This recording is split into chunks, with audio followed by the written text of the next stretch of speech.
Roumès et à Bunkiling RFM 18h, le journal, voici les titres. Ni le Magal de Touba, l'édition 2019, la cérémonie officielle a été présidée par le ministre de l'Intérieur Ali Ngouille Ndiaye qui annonce que les engagements pour régler les problèmes d'eau à Touba seront respectés avant la prochaine édition.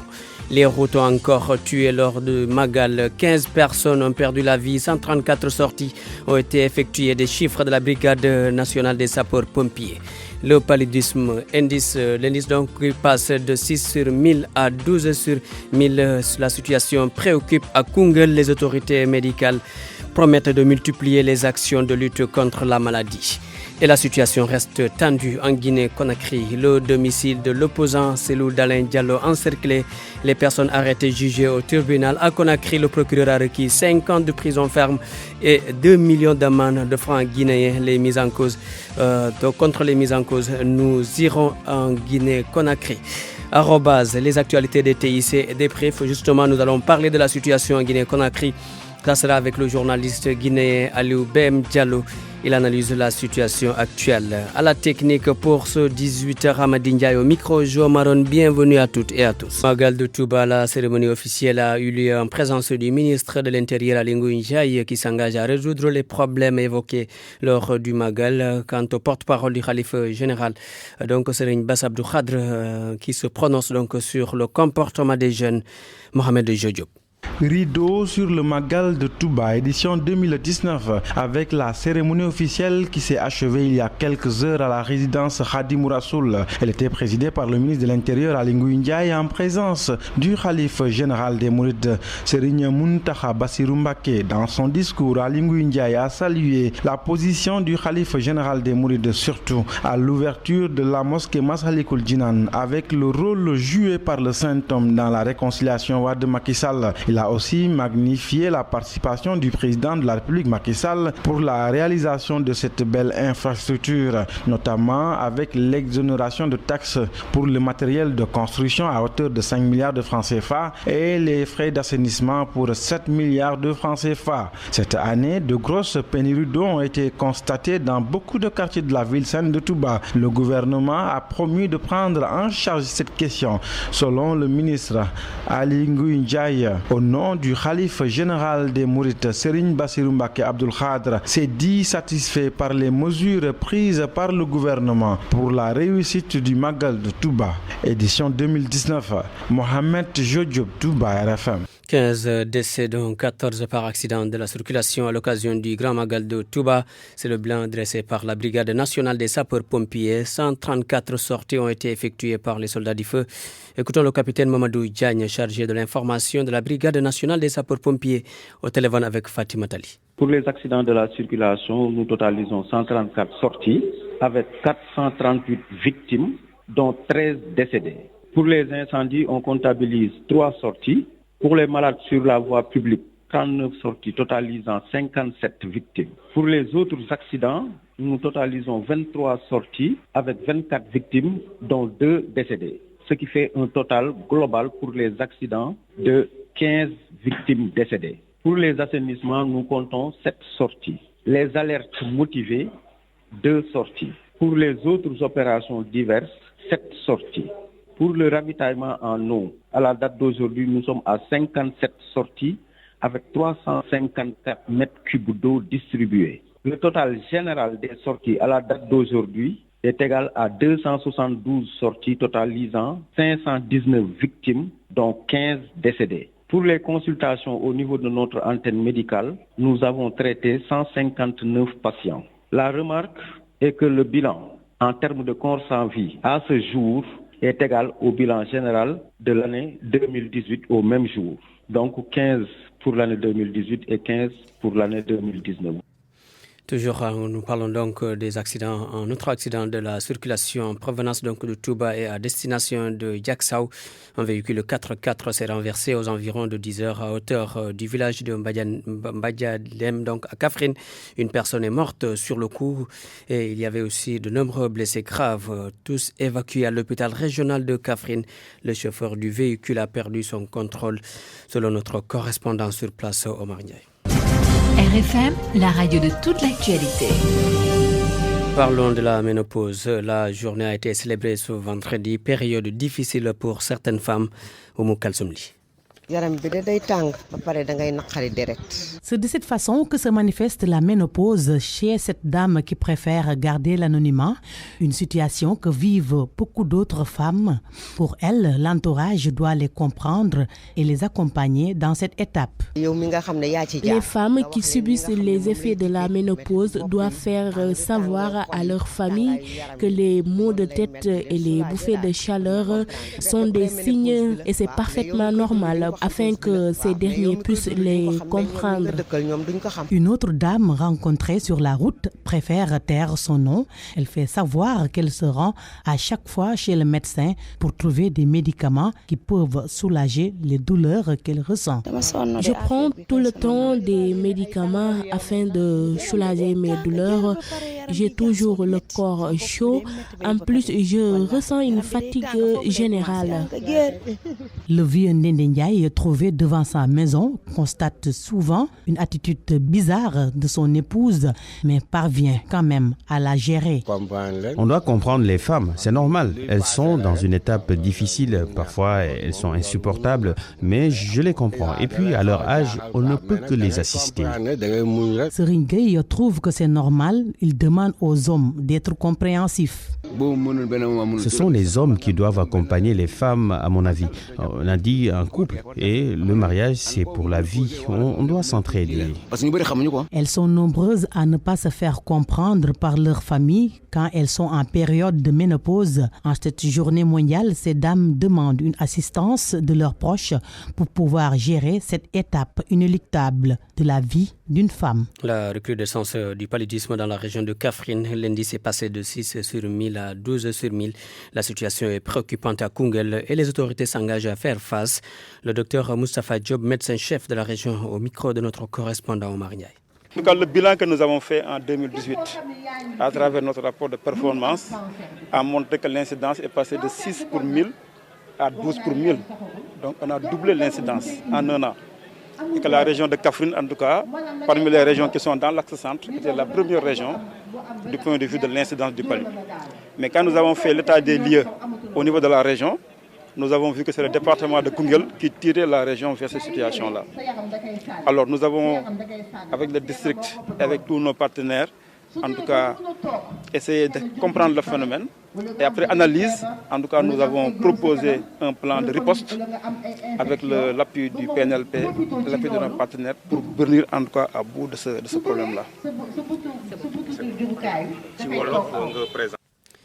Parlons de la situation en Guinée-Conakry. Cellou Dalein Diallo, retenu chez lui contre sa volonté. Le domicile du chef de l'opposition guinéenne est encerclé par les forces de l'ordre. Son entourage craint une arrestation. Écoutons Nadia Nahman, chef du cabinet et porte-parole de Cellou Dalein Diallo, jointe à Conakry par Fama John.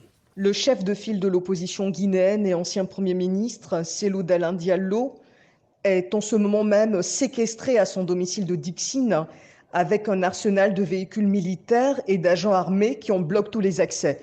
Personne ne peut entrer, personne ne peut en sortir. Sa maison est en ce moment, je vous le confirme, entourée d'une armada renforcée. L'on est fondé à se demander s'il ne s'agit pas de l'escalade de trop, celle qui va précéder une arrestation imminente, et jusqu'où ira le caractère liberticide du régime d'Alpha Condé. On a déjà en seulement 3 jours de manifestation perdu 10 jeunes qui ont été tirés à bout portant et qui sont tombés sous les balles des forces de l'ordre. Plus de 70 personnes qui ont été blessées, certains par les balles réelles, la majorité, et plus de 200 arrestations à Conakry et dans l'intérieur du pays. Et nous reviendrons sur cette situation avec notre confrère donc Aliou Abem Diallo, un journaliste guinéen qui analyse avec nous cette situation. Ça sera dans le débrief. RFM Sport. Nous parlons donc de football, match retour éliminatoire CHAN 2020. L'équipe nationale locale qui quitte Dakar pour Conakry ce samedi matin. Le Sénégal va y affronter la Guinée. Dimanche à Conakry, à l'aller, les Lions locaux avaient gagné par 1-0. Le vainqueur de cette double confrontation se qualifie pour le CHAN 2020 au Cameroun. Le Classico Barça-Real Madrid reporté, il était prévu le 26 octobre, mais la fédération espagnole était obligée donc de le reporter en raison des violences en Catalogne. Les deux clubs ont jusqu'à lundi pour se mettre d'accord sur la nouvelle date du match le plus suivi de la planète. Football toujours en France, la 10e journée de la Ligue 1 qui démarre cet après-midi. Le Paris Saint-Germain se déplace à Nice à 19h45. Les Parisiens leaders seront privés d'Idrissa Gana Gueye et Neymar, tous deux donc blessés. En revanche, Cavani et Mbappé, de retour de blessure, sont dans le groupe du Paris Saint-Germain. RFM, l'info, c'est ici. L'info, c'est ici. Joe Maroun. Bienvenue à toutes et à tous dans ce numéro @. Le programme Africa Code Week. Il a été lancé à Dakar, des enseignants formés au code informatique. Le logiciel utilisé, Scratch, qui va aider dans la formation des élèves. Jocolab, qui gère le programme au Sénégal, vise 1,5 million de jeunes. Fama John. Lire, écrire, compter, coder, Africa Code Week est lancé. Il vise à renforcer les capacités des communautés, à répandre l'enseignement numérique en Afrique et à inculquer aux jeunes les compétences pour réussir au XXIe siècle. Jocolabs, qui porte le projet au Sénégal, veut former au code informatique plus d'1 million d'enfants cette année. Les enseignants sont mis à contribution. Fatoumata Nioro est la directrice de Jocolabs. À travers ce programme, l'idée c'est d'abord de renforcer les capacités pédagogiques des enseignants, parce que ce sont eux les véritables relais, pour initier les enfants au code informatique. L'objectif cette année, c'est dans les 37 pays où l'initiative réside, de former 1,5 million d'enfants à être initiés au code informatique. Ces enseignants formés pour mieux faire les cours grâce au logiciel Scratch vont intégrer les outils numériques dans la classe. L'équipe d'Africa Code Week dit avoir la conviction que la formation aux outils numériques et la créativité sont de véritables vecteurs d'innovation sociale et de transformation durable. Le régional de l'UNESCO en charge de la communication et de l'information, qui note le retard de l'Afrique dans le développement du numérique, pense qu'il est temps de corriger ces impairs. Michel Kenmo. L'initiative au niveau du Sénégal est très importante parce que les statistiques de 2017 ont mis en évidence déjà ce gap qui existe entre une majeure partie de la population qui n'a pas accès effectivement à ces outils informatiques et la partie qui y a accès. On a 29% de femmes, 43% d'hommes. Le fossé reste grand, surtout quand on regarde la place du numérique dans la société de nos jours. L'UNESCO a aussi sa propre initiative qui est appelée Youth Mobile, qui est une initiative qui vise spécifiquement à développer les compétences des jeunes à pouvoir être créatifs dans la réalisation des applications mobiles pour régler ou bien contribuer à la résolution des défis de leur quotidien. Le programme Africa Code Week cible 36 pays en Afrique. Et selon les responsables, le code constitue un nouveau langage qui, à l'instar des langues officielles de communication internationale, peut véritablement constituer un passeport pour l'emploi. Une société numérique. Les écoles élémentaires sont-elles prêtes? Comment préparer les enfants à se familiariser? La réponse de Virginie Léontine Sagna. Nous sommes à l'Institut Les Petits Pas. Ici, tout est calme. Professeurs et élèves sont en salle de classe. Dans cette école, l'initiative au numérique est devenue une réalité. Ibrahima Diatta, professeur d'informatique. Chaque niveau avait un programme bien défini, bien faire des recherches sur certaines leçons, sur certaines documentations. Donc là, ils sont au sortir de l'école, ils sont déjà préparés à cela. Ils peuvent faire des tableaux, Excel. L'utilisation de l'outil informatique est une bonne chose, déclare le professeur. L'objectif visé par rapport à l'emplacement de l'informatique au niveau de l'élémentaire, c'est de préparer l'enfant dans les métiers d'avenir. À l'ère du numérique, initier les enfants à l'outil informatique est une nécessité. Le nouveau président de l'Union des fédérations ouest-africaines de foot veut au moins, durant son mandat, connecter toutes les catégories des équipes nationales et des clubs grâce à une licence commune électronique. Il s'agira de la création d'une banque de données des joueurs. Mamadou Antonio Soirée au micro de Soda Cham. Il faut de la formation. Aussi créer ce qui sera innovant, une banque de données de notre zone en créant une licence commune que j'appellerai une licence électronique où il y aura toutes les données dedans à partir de la carte à puce. Cela évitera que vous vous mettez à vous renseigner, à consulter des fédérations et consorts. Quand vous avez toutes ces informations, vous les introduisez dans la base de données. Vous n'avez pas à chercher qui est Sadio Mané. En tapant, vous avez tout de suite son passeport sportif. Vous connaissez sa situation. Est-ce que ce monsieur est valable pour cette compétition ou non? Donc il faut qu'on arrive à ça. Mamadou Antonio Souaré, président de la Fédération guinéenne de football, remplace le Sénégalais Maître Augustin Senghor à la tête de l'IFOA pour un mandat de 4 ans. Arobase, c'est fini. Merci à Sode Thiam, Fama John, Virginie Léontine Sagna. À la technique pour le mixage, Marie-Justine Diogo. Rendez-vous vendredi prochain.